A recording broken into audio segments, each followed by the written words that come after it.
passed.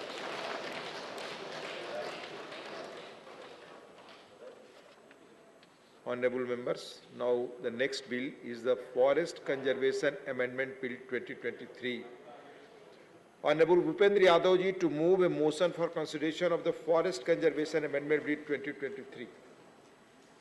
आदरणीय सभापति महोदय, मैं वन संरक्षण संशोधन विधेयक 2023 जैसा कि लोकसभा द्वारा पारित किया गया है, इस पर विचार करने के लिए प्रस्ताव राज्यसभा में रखना चाहता हूं। माननीय सभापति महोदय, हमारे देश में फॉरेस्ट जो विषय है, जब देश के संविधान का निर्माण हुआ तो ये राज्य सूची का विषय था। बाद में 80 के दशक में हम संविधान में संशोधन लेकर के आए और फॉरेस्ट विषय को समवर्ती सूची में रखा गया। और उसके बाद 1980 का जो फॉरेस्ट कंजर्वेशन एक्ट आया, उसमें जितनी भी भूमि फॉरेस्ट की डाइवर्ट होती थी, उसके डाइवर्जन को स्वीकृति देने का अधिकार ये केंद्र सरकार के पास में आया। हमने देखा है कि विशेष रूप से जब कांग्रेस का शासनकाल रहा, 1950 से 1980 के दशक तक देश में लगभग 45 लाख हेक्टेयर जमीन का डाइवर्जन हुआ। उसके बाद 10 लाख हेक्टेयर जमीन का डाइवर्जन हुआ, लेकिन 12 लाख हेक्टेयर जमीन कंपनसेटरी फॉरेस्टेशन में प्राप्त भी हुई। और यहां पर मैं ये कहना चाहूंगा कि दुनिया की चलने वाली पर्यावरण वार्ताओं में भारत ने जो अपने 8 लक्ष्य दिए हैं, उसमें से 3 लक्ष्य ये क्वांटिटेटिव है, बाकी 5 क्वालिटेटिव है। और माननीय प्रधानमंत्री नरेंद्र मोदी जी के विजन के कारण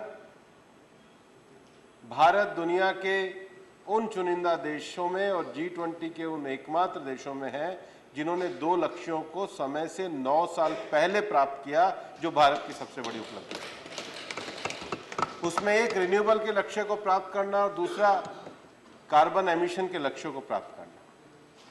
और इसलिए ग्लासगो के बाद जब शर्म एल शेख में रिवाइज्ड एनडीसी देने थे, तो भारत ने अपने रिवाइज्ड एनडीसी भी दिए। जो तीसरा हमारा लक्ष्य है, वो देश के कार्बन सिंक और देश के जो हरित पट्टी है उसको विस्तार करना है। और इसी कारण हमारे देश में हम किस प्रकार से ग्रीन कवरेज को बढ़ाएं, कार्बन उत्सर्जन के लिए जो दुनिया इस समय ग्रीनरी के लिए काम कर रही है, उसमें किस प्रकार से अपने योगदान को दें, भारत दुनिया के सामने अपने एनडीसी के लक्ष्यों को किस प्रकार से प्राप्त करे।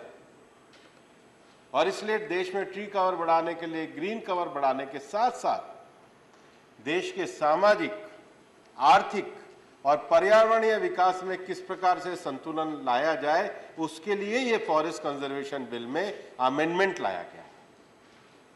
और यहां पर मैं बड़े स्पष्ट रूप से सबसे पहले इस बात को यह कहना चाहूंगा कि फॉरेस्ट कंजर्वेशन एक्ट, जिसका अब हमने नाम बदलकर वन संरक्षण एवं संवर्धन विधेयक किया है, वन संरक्षण एवं संवर्धन विधेयक का और फॉरेस्ट राइट एक्ट का आपस में तालमेल है। किसी प्रकार का कोई विरोधाभास नहीं है। इस बात को स्पष्टता रखनी चाहिए।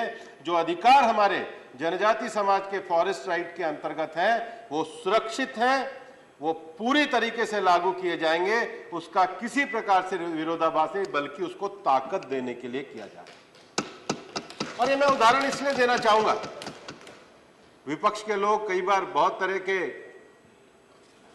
ट्वीट करते हैं, बोलते कम है, ट्वीट ज्यादा करते हैं। अगर आकर बोलते तो ज्यादा अच्छा लगता, हम जवाब दे देते सामने। लेकिन वो करें इससे पहले उनको मैं ये बताना चाहूंगा कि हमारे देश में जो बहुत जंगल के अंदर दूरस्थ जो हमारा ट्राइबल बंधु बसा हुआ है, खास करके छत्तीसगढ़ में, तेलंगाना में, उड़ीसा के क्षेत्र में जो लेफ्ट विंग टेररिज्म का हिस्सा है, वहां एक सबसे बड़ा विषय है कि वहां पर जो विकास की बुनियादी चीजें हैं उसकी परमिशन लेने में सालों साल गुजर जाते हैं। हमें लड़कियों का स्कूल खोलना है, हमें पानी की टंकी पहुंचानी है, हमें कोई प्राथमिक डिस्पेंसरी खोलनी है, हमें कोई आईटीआई का केंद्र खोलना है, हमें कोई प्रधानमंत्री जी की योजना के लिए कोई विषय को आगे बढ़ाना है और छोटी सी 5 हेक्टेयर की जमीन उसमें चाहिए है, उसके लिए परमिशन लेनी पड़ती है। ये भारत सरकार ये विजनरी परिवर्तन लेकर के आई है कि ऐसे सभी इलाकों में जहां पर हमारे ट्राइबल समाज और जो लेफ्ट विंग एक्सट्रीमिज्म में जो रहने वाले लोग हैं, उनको सुविधा के लिए 5 हेक्टेयर की जमीन की जरूरत होगी, उनको फॉरेस्ट क्लियरेंस के लिए दिल्ली आना नहीं पड़ेगा, विकास उनके घर पे पहुंचेगा। ये हम लेकर के आए। और प्रधानमंत्री ग्रामीण सड़क योजना, जो छोटी छोटी सड़क योजना है, उसमें 0.10 हेक्टेयर के कारण पैच ही अटका रहता है। वो पैच कभी पूरा ही नहीं होता, और वो पैच अगर कभी पूरा नहीं होता है तो उसको भी हमने इसके अंतर्गत सरल बना करके उनके देश के लोक कल्याण मार्ग को देश की गरीब की झोपड़ी से जोड़ने वाले मार्ग से जोड़ने का काम इस बिल के अंतर्गत किया है। और मैं ये कहना चाहता हूं कि विकास की धारा केवल जो 5 हेक्टेयर में सरकारी सुविधाएं हैं उसके लिए दी है, उसके अलावा किसी प्रकार का कोई कमर्शियल डाइवर्जन नहीं किया है। इस स्पष्टता को मैं आपके सामने कहना चाहता हूं। दूसरा विषय देश की सुरक्षा का विषय, और हमने देखा है कि आज भारत सरकार के डीआरडीओ ने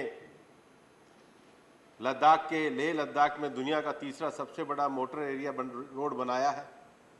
वहां जो सुरक्षा के कारणों से जो सड़क ले जानी है और जो सुरक्षा के कारणों से 10 हेक्टेयर जमीन की आवश्यकता है, उसमें किसी प्रकार के क्लियरेंस की आवश्यकता नहीं है। डाइवर्जन के बाकी विषय रहेंगे। एक और जो बड़ा विषय हमारे देश के अंतर्गत है, हम हजारों करोड़ रुपए की लकड़ी भारत से बाहर से हम आयात करते हैं। हमारे देश की जमीन में इतनी ताकत है कि हम एग्रो फॉरेस्ट्री में अपने विषयों को आगे बढ़ा सकें। कल इस सदन ने बायोलॉजिकल डाइवर्सिटी एक्ट को पारित किया।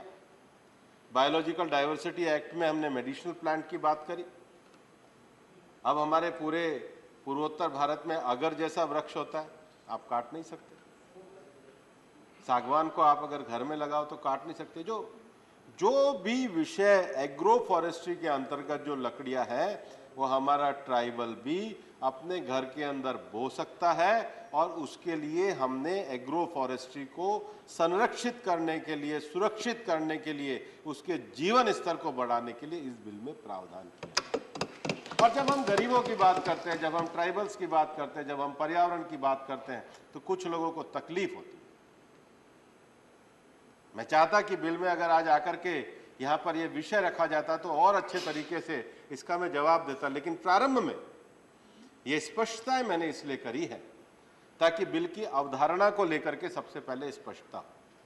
बिल को जिस अवधारणा के साथ रखा गया है, ये देश के फॉरेस्ट संरक्षण को मजबूत करने के लिए, भारत के एनडीसी के लक्ष्य को प्राप्त करने के लिए, एलडब्ल्यूई एरिया और भारत के सीमावर्ती क्षेत्र में रहने वाले लोगों के लिए सुविधाएं पहुंचाने के लिए, एग्रो फॉरेस्ट्री को बढ़ावा देने के लिए, और सबसे बड़ी बात अमृत काल के आत्मनिर्भर भारत में हर गांव गरीब के जीवन स्तर में सुधार लाने के लिए हम ये बिल लेकर के आए हैं। मैं इस बिल को आपके सामने, सदन के सामने प्रस्तुत करता हूं और आशा करता हूं एक सार्थक चर्चा के बाद ये बिल पारित किया जाएगा। धन्यवाद माननीय मंत्री जी। Motion moved. I now call upon the members whose names have been received for participation in the discussion. Dr. Prashant Nanda ji, माननीय डॉक्टर